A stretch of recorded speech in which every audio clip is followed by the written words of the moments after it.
क्योंकि महाप्रभु प्रक्षण अवतार है, महाप्रभु की लीला है ही ऐसी, बड़े बड़े नहीं समझ पाते, बड़े बड़े महाप्रभु के इन लीलाओं में गड़बड़ में चक्कर में पड़ जाते हैं, ऐसा महाप्रभु रूप बनाते हैं, ऐसी महाप्रभु की लीलाएं हैं। और महाप्रभु अपनी लीलाओं में भी कई बार, हम जब चैतन्य चरितामृत को सुनते हैं तो कई जगह महाप्रभु ये सिद्ध किए हैं कि वह परम भगवान है। तो उन्हीं में से कुछ चर्चा हम करते हैं, बहुत सुंदर चर्चा है। एक कथा आती है कि केशव कश्मीरी जी की, बहुत सुंदर कथा है, निमाई पंडित नाम से भगवान रहते हैं। अब ये इस कथा को सुनिए, समझ में आ जाएगा कितनी महाप्रभु की कैसी कैसी लीलाएं, कितनी अद्भुत अद्भुत लीलाएं। तो केशव कश्मीरी नामक एक विद्वान थे।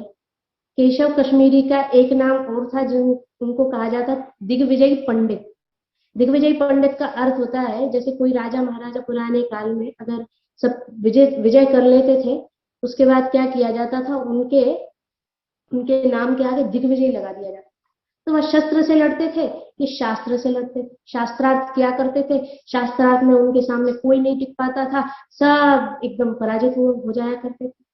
तो उस समय केशव कश्मीरी नाम के जो विप्र थे, ब्राह्मण थे, वे विद्वान थे, वे भ्रमण कर रहे थे, दिग्विजय पंडित भी उनको कहते थे। तो दिग्विजय पंडित चारों तरफ भ्रमण कर रहे थे भारतवर्ष में, भारतवर्ष के बड़े बड़े विद्वानों को हरा दिया करते थे, और जिसको हरा दिया करते थे उससे एक साइन करवा लेते थे विजय पत्र पे कि ये केशव कश्मीरी जो है यही सबसे बड़े विद्वान है और मैं इनकी अधीनता को स्वीकार करता हूँ, ये साइन करवा लिया करते थे। तो ऐसे करते करते करते उनके पास इतने विजय पत्र हो गए थे, जितने विजय पत्र हो गए थे कि बैलगाड़ियों में लेकर के चलते थे उन विजय पत्रों को।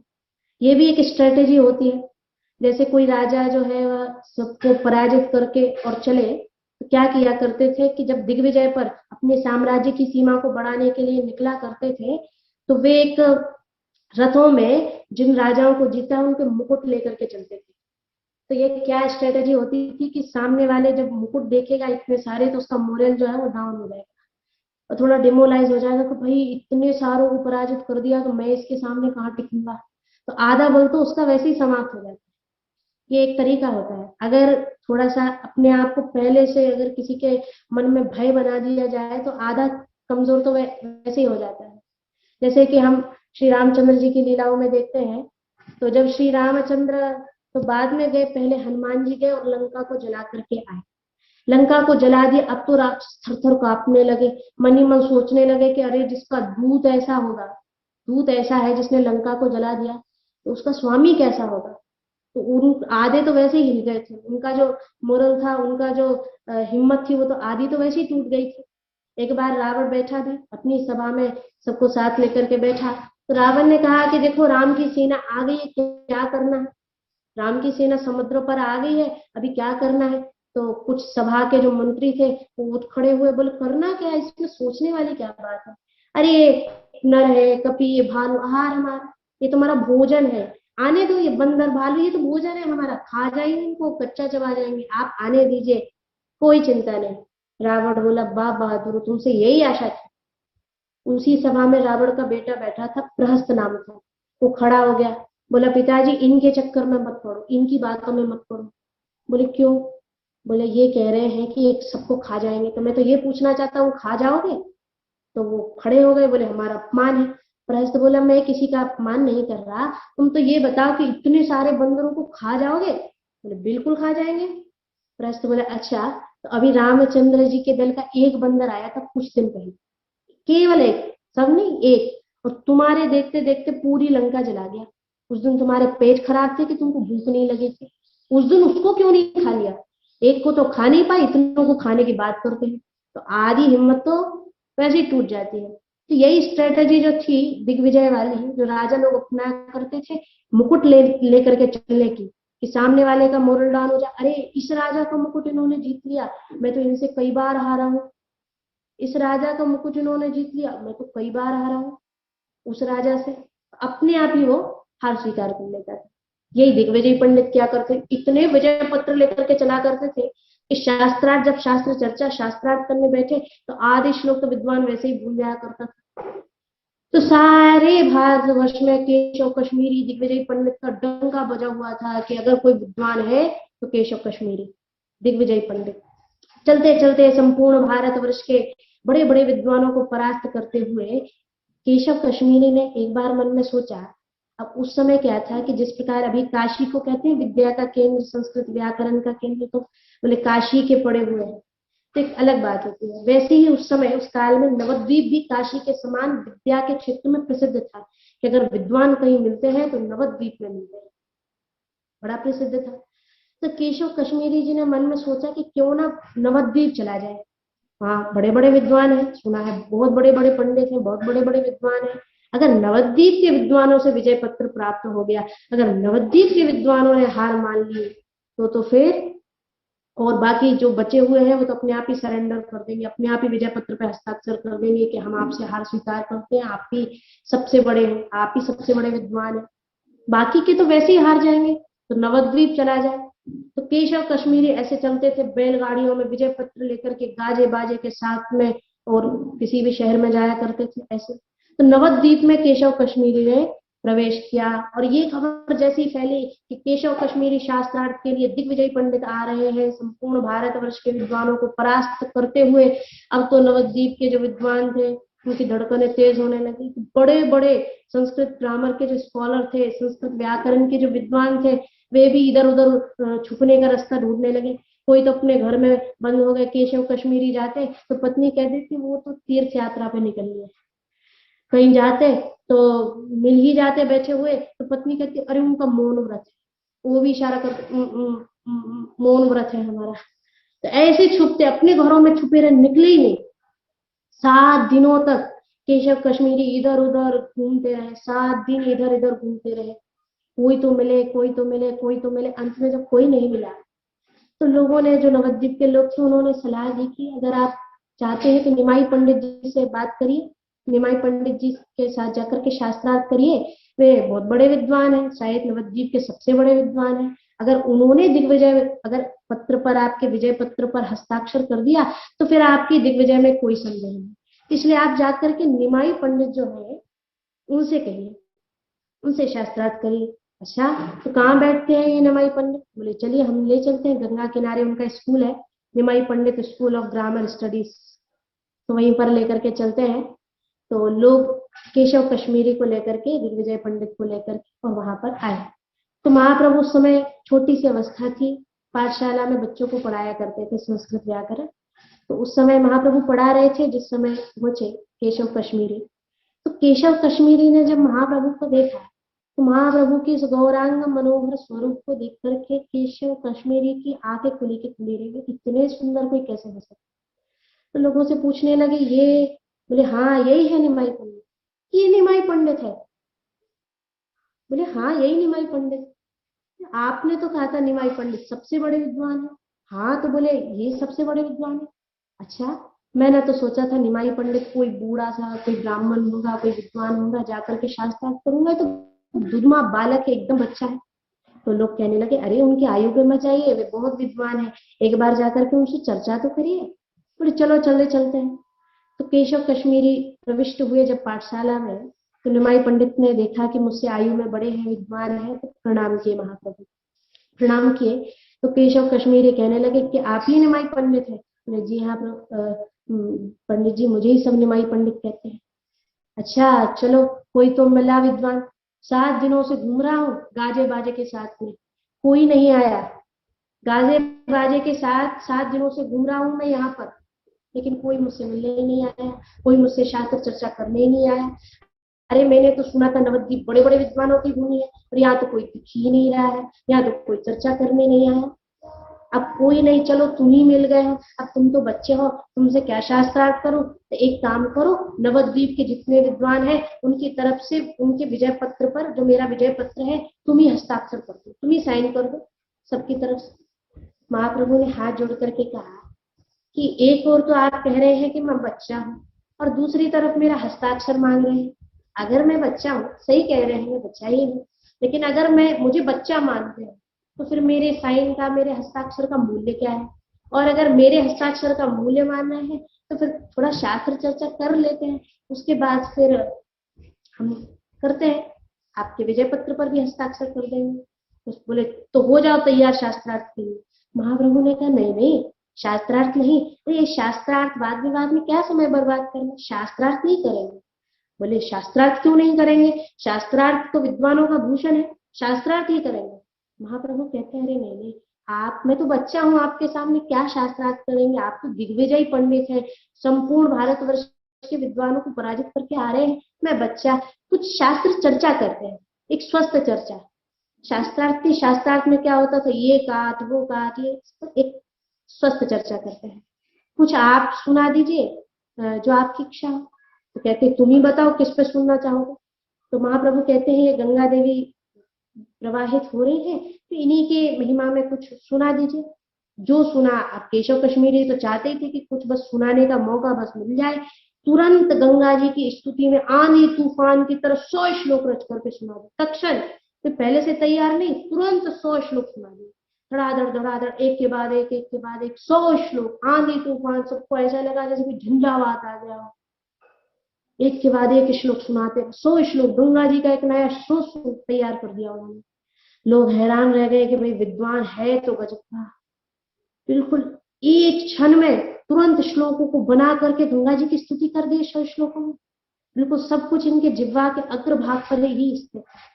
महाप्रभु कहने लगे बहुत सुंदर बहुत सुंदर बहुत सुंदर, और बहुत सुंदर कहते कहते जो उन्होंने 100 श्लोक गाए थे उसका गान करने लगे। जब उन 100 श्लोकों को महाप्रभु के मुख से केशव कश्मीरी ने सुना, अब तो केशव कश्मीरी को झटका लग गया। महाप्रभु को देखने लगा किसने याद कैसे कर लिया, मैंने तो तुरंत ही 100 श्लोक रच करके सुनाए थे, उसको याद भी हो गए, उसको याद भी हो गए। कहने लगे अरे तुमने याद भी कर लिए। महाप्रभु कहने लगे गुरुजनों की कृपा है, हम श्रुतिधर हैं, तो एक बार सुन लेते हैं, याद हो जाता है। लेकिन अभी तो आपने श्लोकों को सुनाया, आप एकादश श्लोक की व्याख्या भी कर दीजिए। तो बोले तुम बताओ कौन से श्लोक की व्याख्या सुनना चाहोगे। तो महाप्रभु कहते हैं कि जो आप कहें। बोले नहीं तुम बताओ। तो महाप्रभु ने भी निकाला एकदम बीच का 64वां श्लोक सुनाया, और 64वां श्लोक सुना करके जब सुनाने लगे तो केशव कश्मीरी को तो इधर ही झटका लग गया कि देखो तो बिल्कुल एकदम स्पष्ट रूप से इसको सब याद हो गया। वो श्लोक महाप्रभु सुनाई, ये वाला श्लोक की आप व्याख्या कीजिए। 64वां श्लोक कौन सा श्लोक था, महत्वम गंगायाम सततम मिनमाम भाति नितराम, यद्वेषाशि विष्णु चरण कमल उत्पत्ति सुभगा, द्वितीया श्री लक्ष्मी देव सुर नरेर यस्य चरणा, भवानी भरतुर्या सिरसी विवत अद्भुत गुना। ये श्लोक था जो कि तो सुना दिए। तो कहने लगे अच्छा इसका अर्थ जानना चाहते हो, तो जी इसकी व्याख्या कर दीजिए। व्याख्या करने लगे, अरे बड़ी सरल व्याख्या। क्या व्याख्या है, बोले महत्वम गंगायाम सततम विदमाम भाति नितराम, यानी जो गंगा जी का महत्व है वह सतत रूप से जैसे गंगा प्रवाहित हो रही है वैसे ही उनका महत्व प्रवाहित हो रहा है। महत्वम गंगायाम सततम विदमाम भाति नितराम।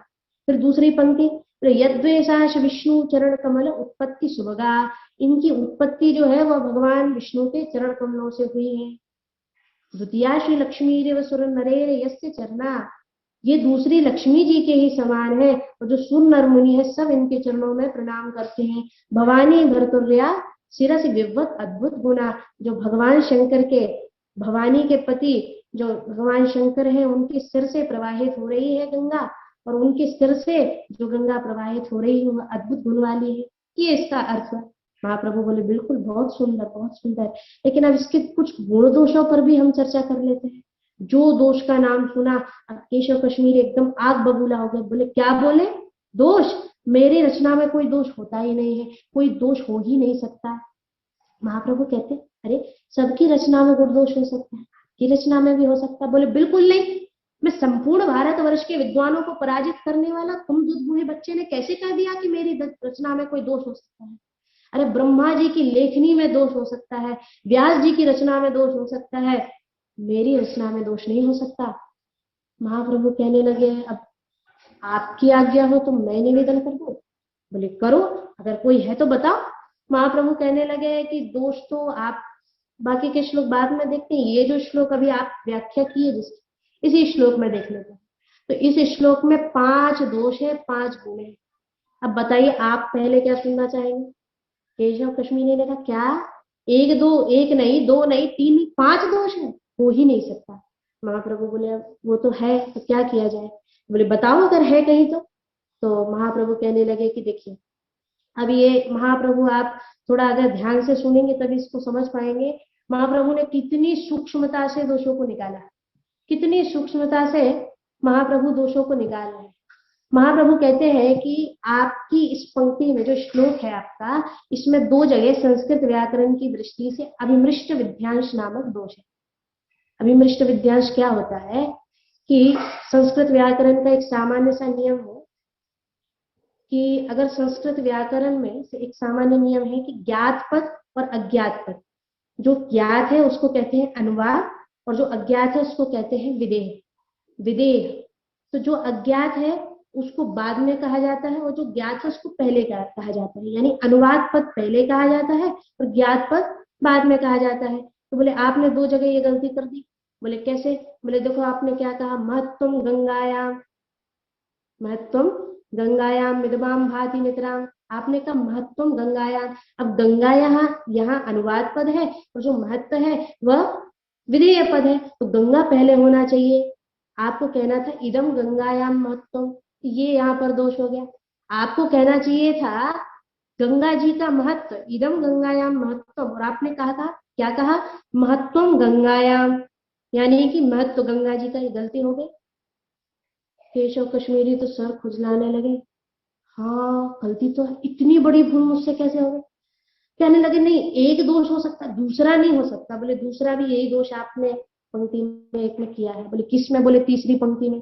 आपने कहा द्वितीया श्री लक्ष्मी रेव सुर नरेर यस्य चरणा, ये द्वितीय श्री लक्ष्मी जी के समान है, आपने कहा। बोले बिल्कुल कहा, द्वितीया श्री लक्ष्मी रेव सुर नरेर यस्य चरणा, ये आपने कहा। तो बोले कहना क्या चाहिए था, द्वितीया श्री लक्ष्मी रेव की श्री लक्ष्मी रेव द्वितीया, ऐसा बोलना चाहिए। तो ये गलती हो गई। बोले हाँ। बोले तीसरा नहीं हो सकता, तीसरा बता दिए। बोले भग्न क्रम दोष है। क्या दोष है? बोले अनुप्रास अलंकार आपने 3 पंक्तियों में किया, पहली पंक्ति में, दूसरी पंक्ति में, तीसरी पंक्ति में, चौथी पंक्ति में। तो पहली, तीसरी और चौथी पंक्ति में अनुप्रास अलंकार का प्रयोग किया और जो द्वितीय पंक्ति है उसमें नहीं किया। अनुप्रास मतलब एक वर्ण की बार बार पुनरावृत्ति हो। तो महत्वम गंगायाम मिदमाम भाति नितराम, ता ता ता हो गया।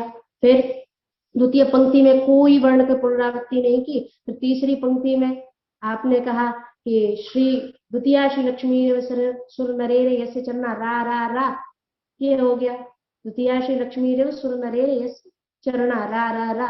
और उसके बाद जो अंतिम पंक्ति भवानी भर्तुर्या सेनासी विवत अद्भुत गुना भा भा, और दूसरी छोड़ दी। या तो किसी में नहीं करते और 3 में किए थे तो दूसरे में, इसको भग्न क्रम दोष कहते हैं। बोले हाँ ये तो है। चौथा नहीं हो सकता। बोले चौथा भी पुनरात का दोष है, क्रियापद पहले यूज कर दिए, विशेषण बाद में यूज किए, विवत अद्भुत गुना, ये क्या किया? बोले हाँ दोष। पांचवा नहीं हो सकता। बोले पांचवा तो सबसे खतरनाक दोष है। पांचवा है विरुद्धमति। विरुद्धमति यानी कहना कुछ चाहते हो और होता कुछ है। कहना कुछ चाहते हो और अर्थ कुछ निकलता हो, ये विरुद्धमति है। आपने क्या कहा, कौन सी पंक्ति में है? बोले चौथी पंक्ति में। तो बोले क्या दोष है? बोले देखो आपने कहा भवानी भर्तुर्या सहसी विवत अद्भुत गुना।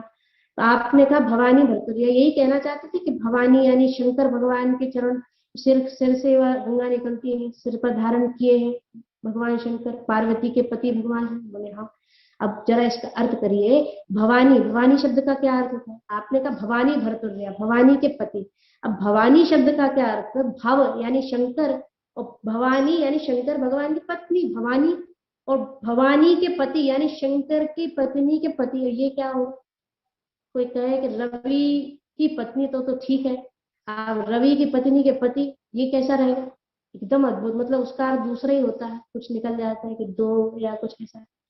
ये तो बड़ी खतरनाक गलती। बोले हाँ कैसे हो गई? बोले आपको कहना चाहिए था गिरजा भर्तुर्या या पार्वती भर्तुर्या, मात्रा भी खत्म नहीं होती। और आपको केशव कश्मीरी तो अवाक रह गए, बुचक्के रह गए।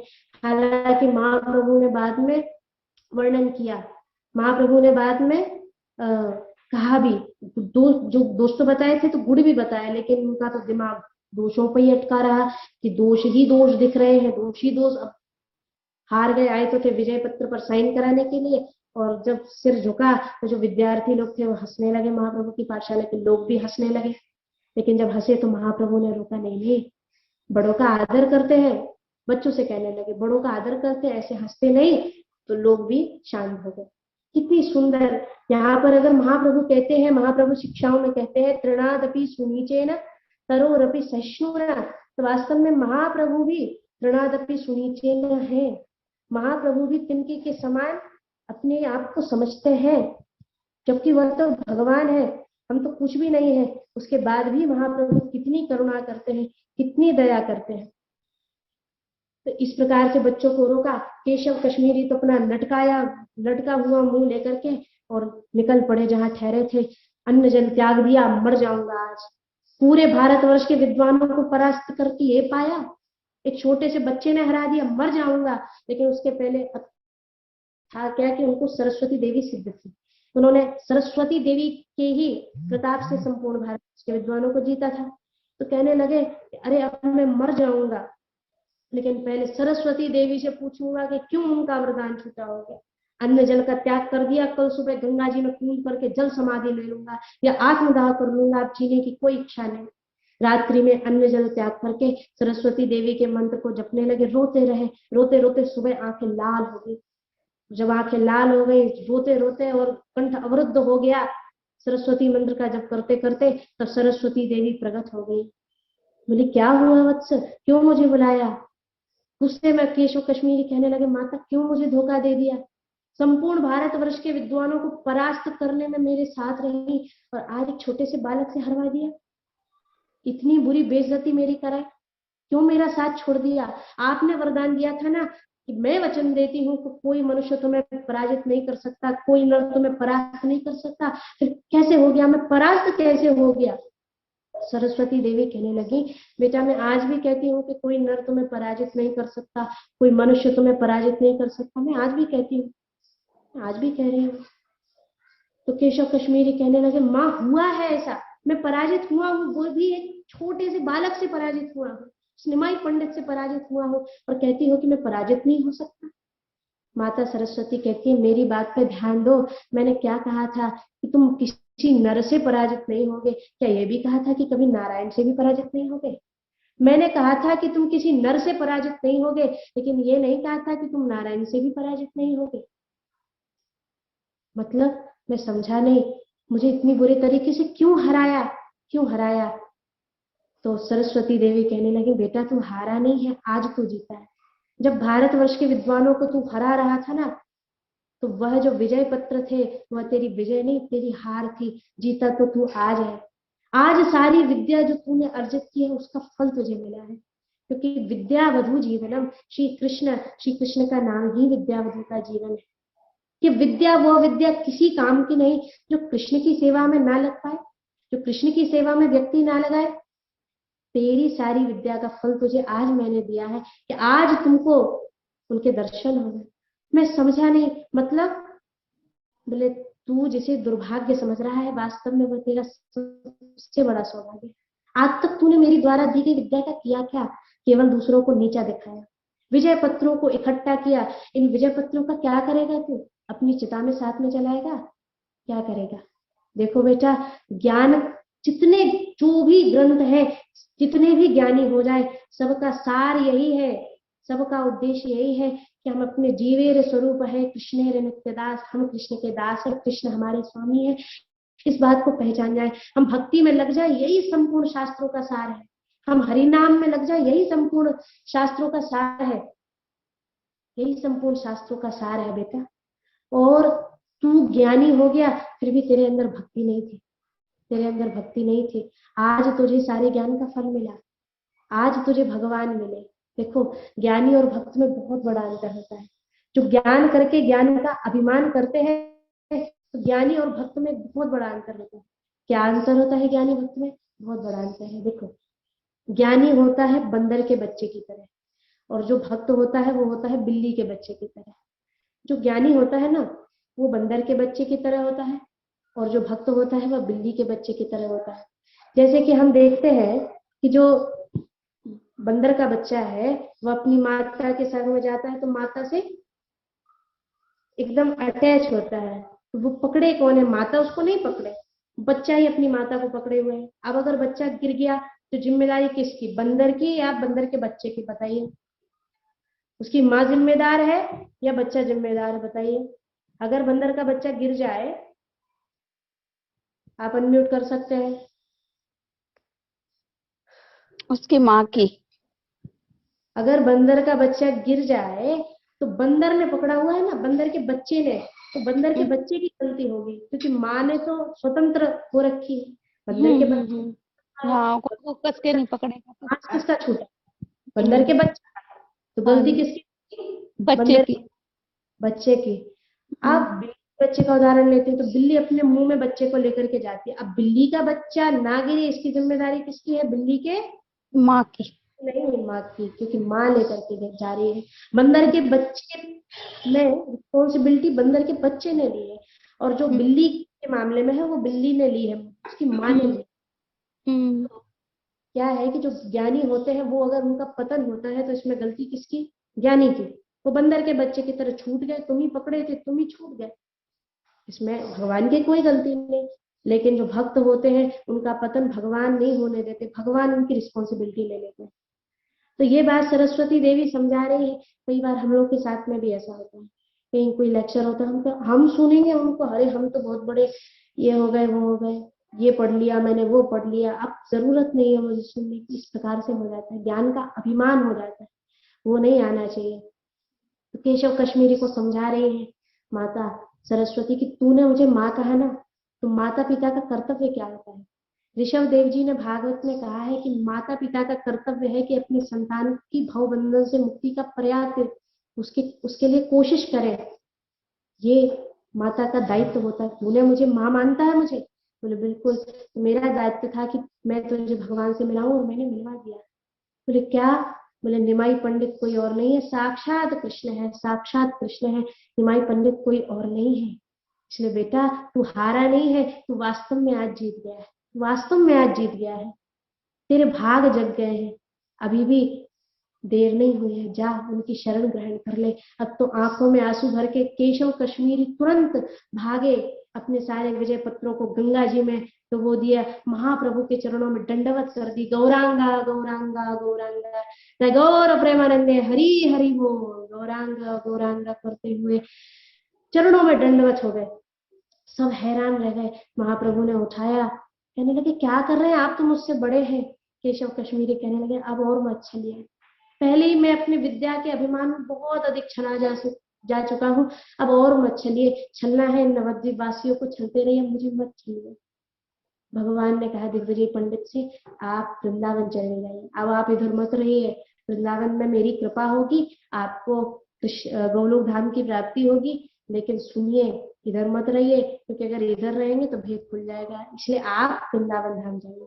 तो उस समय से फिर केशव कश्मीरी वृंदावन में जाकर के खूब भजन किए।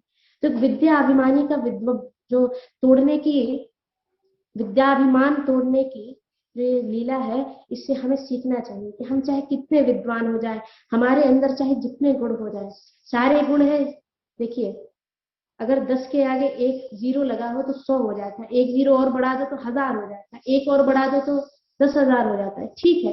लेकिन अगर एक हटा दो तो सब क्या हो जाएगा? डबल जीरो, उसका कोई मूल्य नहीं रहेगा।